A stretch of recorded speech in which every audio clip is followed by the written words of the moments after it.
HSC hall ticket 10वी-12वीच्या hall तिकिटावर जातीचा उल्लेख. शिक्षण मंडळाने याबद्दल काय दिलं कारण? 10वी-12वीच्या हॉल तिकीटवर विद्यार्थ्यांचा जातीचा उल्लेख असल्याचं म्हणत मागील काही दिवसांपासून माध्यमिक व उच्च माध्यमिक शाळा शिक्षण मंडळाच्या भूमिकेवर टीका होत होती. यावर आता शिक्षण मंडळाचे अध्यक्ष शरद गोसावी यांनी स्पष्टीकरण दिलंय. आपण थेट पाहूया. नमस्कार, मी शरद गोसावी, अध्यक्ष, महाराष्ट्र राज्य माध्यमिक आणि उच्च माध्यमिक शिक्षण मंडळ.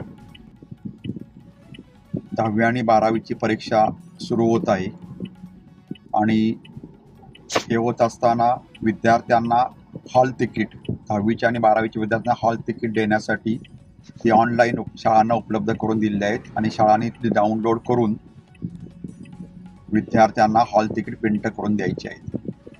हॉल तिकीट तयार करत असताना त्यामध्ये विद्यार्थ्याचं नाव, विद्यार्थ्याच्या आईचं नाव, विद्यार्थ्याच्या घेतलेले विषय, कुठल्या दिवशी कोणता पेपर आहे, किती वाजता आहे आणि किती वाजता विद्यार्थ्याला परीक्षा दालनात उपस्थित राहायचं आहे, म्हणजे रिपोर्टिंग टाईम त्यामध्ये दिलेली आहे. त्याचबरोबर जातीचा प्रवर्ग त्यामध्ये दिलेला आहे. विद्यार्थ्यांना 10वी नंतर किंवा 12वी नंतर शिष्यवृत्तीसाठी समाज कल्याण विभाग असेल, आदिवासी विभाग असेल, या विभागांना आपल्याला विद्यार्थ्यांची माहिती द्यावी लागते. त्यानुसार त्यांना शिष्यवृत्ती मिळत असते. त्यामध्ये विद्यार्थ्यांच्या शाळेच्या जनरल रजिस्टरवर किंवा ज्युनियर कॉलेजच्या जनरल रजिस्टरवर जर प्रवर्ग व्यवस्थित असेल तर ती शिष्यवृत्ती विद्यार्थ्याला मिळण्यास सहज शक्य होतं. तसेच विद्यार्थी किंवा पालकांना आपला शाळेच्या जनरल रजिस्टरमध्ये किंवा ज्युनियर कॉलेज जनरल रजिस्टरमध्ये जातीचा प्रवर्ग कोणता आहे हे कळू शकते. कारण आमच्याकडे अशी अनेक उदाहरणं आहेत की विद्यार्थ्यानं शाळा सोडल्यानंतर किंवा ज्युनियर कॉलेज सोडल्यानंतर विद्यार्थ्याचा जातीचा प्रवर्ग चुकलेला असतो आणि त्यामुळं विद्यार्थ्याला पुढील शिक्षणासाठी अनेक अडचणी येतात.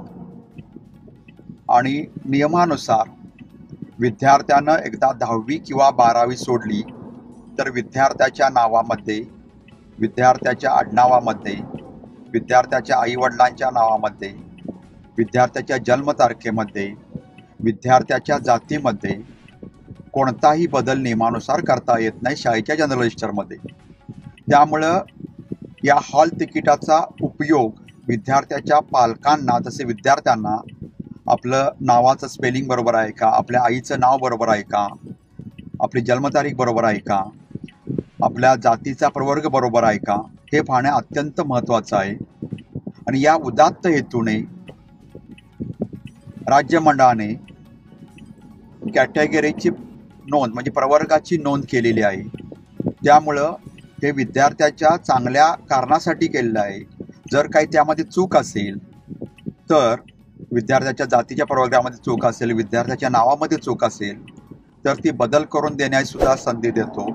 आणि जर विद्यार्थ्याच्या जातीमध्ये, प्रवर्गामध्ये बदल असेल तर असा बदल करण्यासाठी विद्यार्थी शाळेत असताना किंवा ज्युनियर कॉलेजमध्ये असतानाच विद्यार्थ्याला ती करता येतं.